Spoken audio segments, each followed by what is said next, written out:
গল্পের নাম চারটে ভেড়া এবং একটি চালাক নেকড়ে। চারটে ভেড়া তার মায়ের সাথে একটা ঘরে থাকত। একদিন তাদের মা বাজারে যাচ্ছিল। শুধুমাত্র আমি যখন তোমাদের দরজা খুলতে বলবো তখনই তোমরা দরজা খুলবে, তাদের মা ছানাগুলোকে সাবধান করে দিল। ঠিক সেই সময় একটা নেকড়ে সেখানে লুকিয়ে লুকিয়ে ভেড়ার মায়ের কথা শুনছিল। সে চুপি চুপি দরজার সামনে গেল এবং বলল, বাচ্চারা দরজা খোলো। তাদের মধ্যে একটা ভেড়া বলল, এটা তো আমাদের মায়ের গলা নয়, আমাদের মায়ের গলা আরো নম্র। ভেড়াটা রেগে গেল। নেকড়ে ভেড়ার মায়ের মতো নিজের গলা নম্র করতে চাইছিল, তাই সে ঠিক করলো বাটার খাবে। সে একটা দোকানির কাছে গেল এবং ভয় দেখিয়ে বলল, আমাকে খানিকটা বাটার দাও, না হলে তোমাকে মেরে ফেলবো। দোকানি তো তাকে কিছুটা বাটার দিয়েই দিল ভয় ভয়। নেকড়ে আবার ভেড়াটার কাছে ফিরে গিয়ে বলল, বাচ্চা দরজা খোলো। একটা ভেড়া চাবির ফাঁক দিয়ে উঁকি মারল এবং নেকড়ের কালো পা দেখতে পেল। না, ওটা আমাদের মা না, আমাদের মায়ের পা লাল রঙের, সে চিৎকার করে বলল। নেকড়ে আবার অসমর্থ হলো।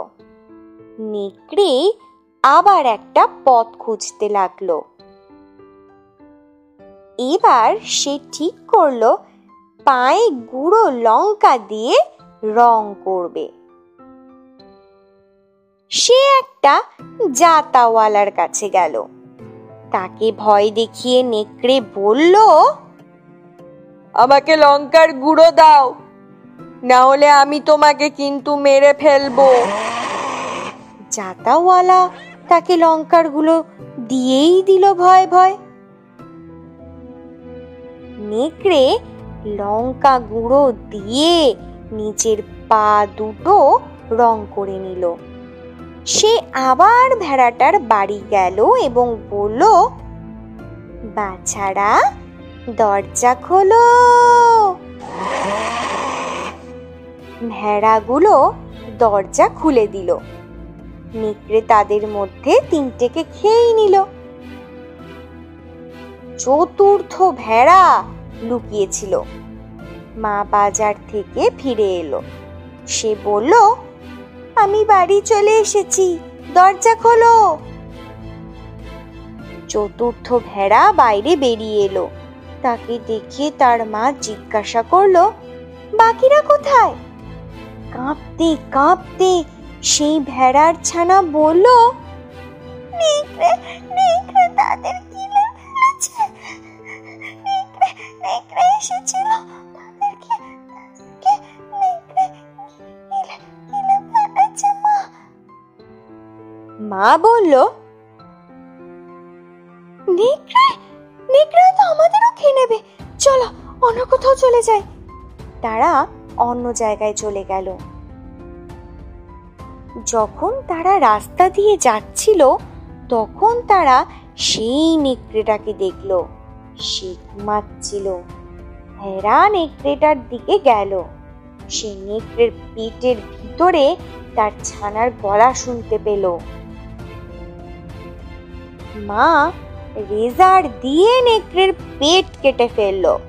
সেখান থেকে তার তিনটে ছানাকে দেখতে পেল। সে নেকড়ের পেটে আবার পাথর ভরে সেটাকে আবার সেলাই করে দিল। মা তার সকল ছানাকে নিয়ে আবার বাড়ি ফিরে গেল। যখন নেকড়ের ঘুম ভাঙল তখন তার উঠতে খুব কষ্ট হচ্ছিল। সে জল পান করতে নদীতে গেল। কিন্তু সেখানে গিয়ে সে নিজেকে সামলিয়ে রাখতে পারল না। সে নদীতে পড়ে গেল এবং ডুবেই গেল।